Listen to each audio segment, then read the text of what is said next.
Mukama yeebazibwe abooluganda basebo ne bannyabo mbalamusizaako nnyo. Ababuuzaako nze muwanguzi Grace Nalongo. Mukama yeebala abakuumye abakozi obulungi obutali butono kubanga abawadde obulamu. Weewaawo ebimu biyinza okuba tebinnatereera naye twebaza Katonda kubanga byonna bigenda kuba bulungi. Kasita aba nga atuwadde obulamu. Bayibuli egamba nti obulamu tebukira mmere, kale bw'aba akuwadde obulamu nga weebaza Katonda n'emmere eri awo mu maaso. Tugenda gabana ekigambo kyaffe ate era n'olwaleero mu linnya lya Mukama waffe Yesu. Mwebale kutugoberera ku mikutu gyonna mu linnya lya Mukama. Abawe omukisa, muteekamu ssente zammwe ne munoonya okutegeera n'okumanya ate n'ekyo Katonda kyayogera eri obulamu bwaffe mu biseera bino. Tugenda n'okulaba mu kitabo ky'Abaebbulaniya essula eno ey'e12. Tugenda kutandikira ku lunyiriri luno olwa 26.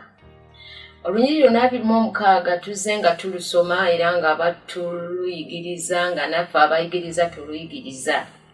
Naye tuteekeddwa okumanya n'okutegeera amakulu agalimu okuvunula twakufuna katusome kale. Olwa 26 lugamba nti eyakankanya ensi n'eddoboozi lye mu biro biri, naye kaakano yasuubiza ng'ayogera nti ekyasigaddeyo omulundi gumu ndinyeenya, si nsi yokka naye era n'eggulu. Mukama yeebazibwe. Okuvunulwa twakutegeera nti ensi naba ategeeza abantu bali abatannalokoka, ate eggulu n'ategeeza ggwe nange eyakkiriza Mukama waffe Yesu era n'omwatula okubeera omulokozi wo.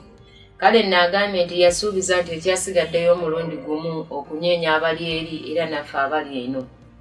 Okunyeenyezebwa kukyayinziza ddala okujja eri obulamu bwaffe. Kye tulina okutegeera nti tagenda kunyeenya miti newankubadde ebizimbe, naye agenda kunyeenya ggwe nange. Lwaki agenda kuba ng'anyeenya? Agenda kuba ng'anyeenya okutuggyamu obujeemu bwonna Bayibuli kyeyita amasengere gye tunaagenda nga tulaba nti agenda kutunyeenya, agenda kukankanya ebiri mu ffe okubanga atukamuliramu ddala aga amasengere okutuvaamu okubanga tutuuka okufaanana ekyo ky'ayagala.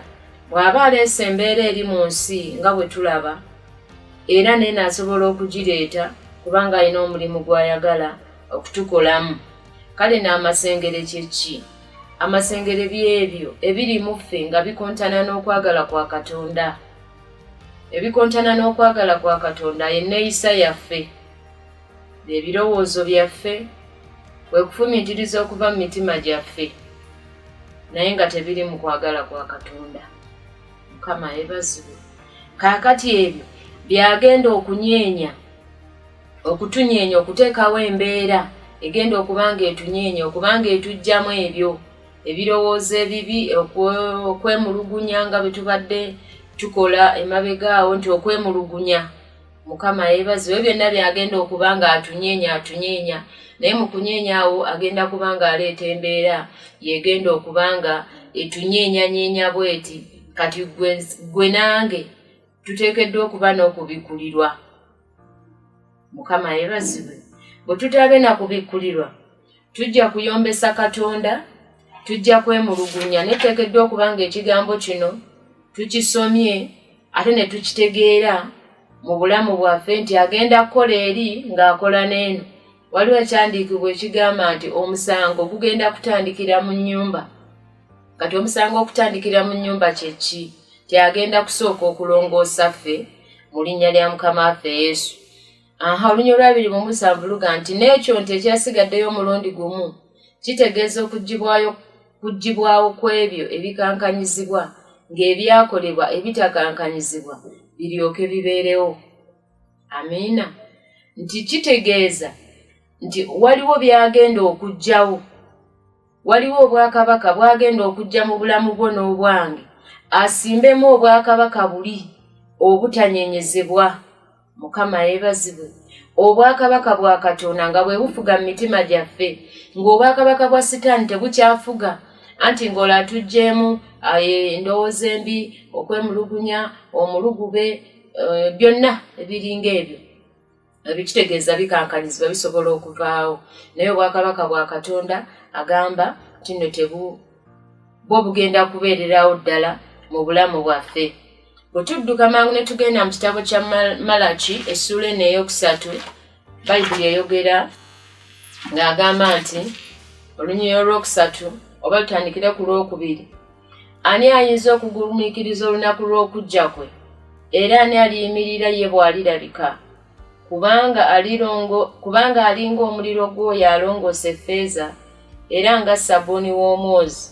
Olwokusatu, alituula ng'oyo alongoose effeeza n'agimalamu amasengere, era alirongoosa batabani ba Leevi, era alibasengejja ng'ezaabu n'effeeza. Awo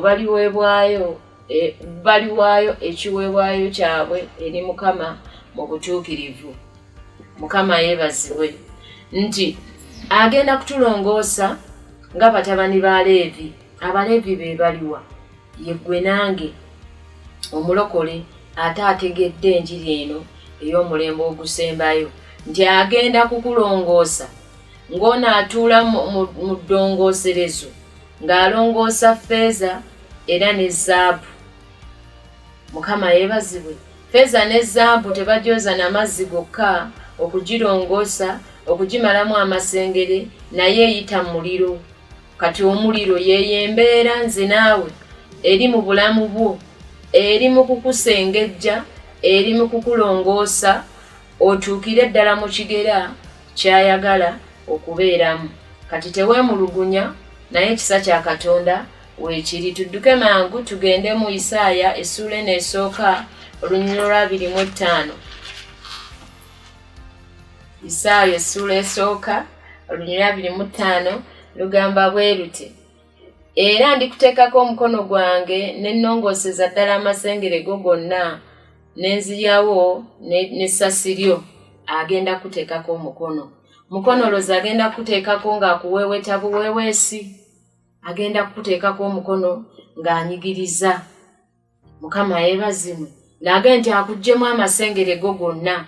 Nze naawe tuli mu ssengejjero, tuli mu ddongooserezo lya Mukama waffe mu mulembe guno ogusembayo, okubanga tutuuka awo wayagala tubeere, kubanga tuli babereberye abagenda okubanga tumuweereza. Kati ababereberye be tutaaveemu kyakuyamba bala, kitegeeza ajja kuba tafunamu.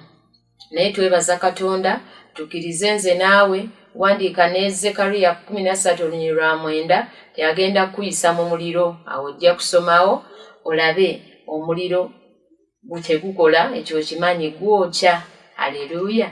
Kale mbatumiddeko nnyo, mwebale kumpuliriza, mwebale kutugoberera ku mikutu gyaffe. Mukama abawe nnyo omukisa, mbatumiddeko nnyo. Bye bye.